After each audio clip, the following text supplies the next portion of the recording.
Banking is crime and bankers are the criminal. Rp1.000 yang dulu bisa dipakai untuk membeli 50 kg emas pada tahun 46 ketika pertama kali diberikan rupiah, hari ini diberikan tukang parkir pun tidak mau. Maka mereka ganti gambarnya dengan Soekarno-Hatta, tahunnya ditambah 2 menjadi 100.000. Yang 99.000 dari mana? Ya kan? 99.000 dari mana? Dan kalau ini kita belah 2, dibelah 4, mau saya kasih 4 mahasiswa. Kemana samannya tadi itu nilainya? Ya, ini seperti sihirnya Fir'aun yang menjadikan tali sebagai ular. Nah, orang Amerika bilang, pedagang Amerika, saya juga punya kertas sendiri, namanya greenback. Tapi kertas saya punya 10.000 kali lipat dari kertas saudara. Jadi kalau bapak ibu sekalian, adik-adik pergi ke Washington sana, ke New York, bawa uang 100.000. Belum tentu mahasiswa punya uang 100.000 kan? Harus bekerja 2 hari untuk mendapatkan uang 100.000. Pergi ke Washington, saya mau beli Coca-Cola 1 botol. Apa mereka bilang? Apa mereka bilang? Ini kertas funny, this is funny paper, gak laku. Tapi siapapun datang ke Ternate dengan $100, you punya cengkeh, berikan pada saya. Saya mau beli, you punya Coca-Cola, tapi saya minta 1 truk. Apa yang kita lakukan?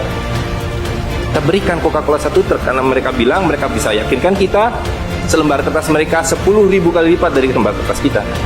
Dan mereka bilang kita punya kertas tidak laku, mereka punya kertas laku di seluruh dunia. Betul nggak?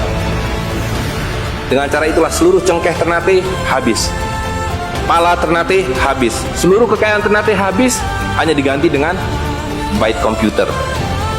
Dengan cara itulah kemiskinan dan pemiskinan dilakukan oleh para bankir. Jadi banking is crime and bankers are the criminal. Kalau kita tadi punya uang 100.000, di sini ada 1 handphone, maka berapa harga handphone ini? Ceteris paribus kata ekonom. Maka harga handphone ini ada 100.000, ya kan? Tapi ketika ini digelembungkan menjadi 2 juta, sementara sumber daya alamnya tetap, berapa harga handphone ini? Menjadi 2 juta. Dan itu mereka bilang inflasi. Jadi inflasi adalah kebohongan. Karena uang kertas adalah penipuan, worthless, no value, dicetak makin banyak, nilainya merosot. Bebeknya mah tetap, cengkehnya tetap, palanya tetap, tapi nilai uangnya yang merosot. Semakin besar uang Anda bukan semakin kaya, semakin uang besar Anda berarti semakin miskin. Bisa diikuti? Maka ketika terjadi krismon, rupiah makin tidak laku, harus dibikin uang 100.000. Dan sekarang uang 100.000 sudah mulai tidak laku. Ibu-ibu sudah komplain kalau pergi ke pasar dengan 100.000, betul nggak Bu? Saya tidak bisa beli apa-apa ini. Maka mereka 2 pilihannya. Pilihan pertama adalah mereka akan mencetak uang 200.000, 500.000. Tapi tidak mungkin, komputer sudah nggak bisa menghitung, kalkulator nggak bisa menghitung, hang, terlalu banyak nolnya. Pilihan kedua adalah digunduli nolnya, redenominasi. Jadi redenominasi itu bukan untuk mengatasi inflasi, tapi untuk menutupi inflasi. Jadi itu adalah pengelabuan di atas pengelabuan di atas pengelabuan di atas pengelabuan.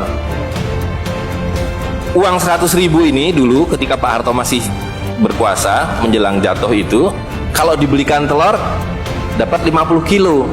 Masih ada yang ingat gak Bu? Kali ibu-ibu ingat pasti. 1 kilo telur harganya Rp2.000. Begitu Pak Harto jatuh, dibilang ini gara-gara krismon, uangnya sama, walaupun ini belum ada waktu itu, karena ini masih 50.000 aja udah besar waktu itu. Uang yang sama dengan telur yang sama, tiba-tiba dibawa ke pasar, saya mau beli telur. Bu, hari ini tidak dapat 50 kilo lagi, hari ini cuma dapat 13 kilo. Karena daya belinya telur sekarang 7.500. Dan hari ini kalau di pasar Ternate berapa Bu harga telur sekilo? Hari ini di Jakarta 20.000. Dan telurnya sama, 1 kilo itu isinya 16 butir, 17 butir, 18 butir, uangnya sama. Tapi hari ini kalau dibelikan telur hanya dapat 5 kilo. Kemana yang 45 kilo? Itu yang mereka rampok. Itu yang mereka rampok dengan melalui apa yang mereka sebut inflasi. Tapi sebenarnya dengan cara penggelembungan uang. Uang kertas itu dimunculkan bersama dengan konsep negara nasional plus hutang negara. You boleh merdeka, tapi you miskin. Rakyat penyakitan, rakyatmu bodoh. Tapi jangan khawatir, saya punya uang. Sekolahkan rakyatmu, bikin pembangunan, saya kasih hutang. Ya kan?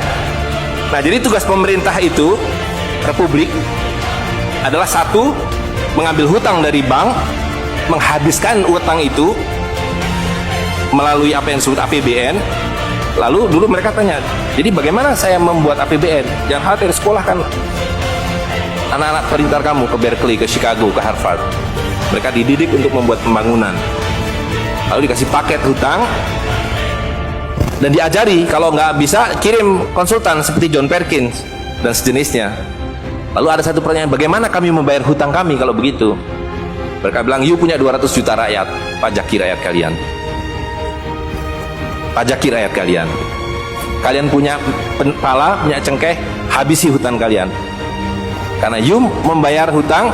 Kalau kita hutang 5 miliar dolar setiap tahun, apa mereka kasih berkoper-koper dolar? Apa yang mereka kasih ke kita? Mereka hanya mengetik di komputer 5 miliar dolar, ting, masuk ke Bank Indonesia. Nanti Bank Indonesia tinggal kirim ting ke Bappenas, Bappenas ting ke departemen-departemen itu. Tapi ketika kita mau membayar hutang mereka, bisa kita mengetik di komputer 5 miliar dolar, ting, dibayarkan ke Bank Dunia? Gak bisa, you mesti punya devisa. Dari mana kami punya devisa? You mesti beli dolar kami. Caranya ke bank hutang kalian, habisi boksit kalian, habisi mineral kalian. Betul nggak? Nah, jadi itulah yang terjadi di dalam sistem Fir'aun sekarang ini, bahwa pemerintah itu didesain hanya untuk mengambil hutang dari bank, menghabiskan melalui APBN dan proyek, dan memajaki rakyat. Karena itu pajak semakin hari semakin tinggi, semakin banyak, semakin tinggi, semakin banyak. Sekali lagi, pemiskinan itu adalah dibikin oleh sistem.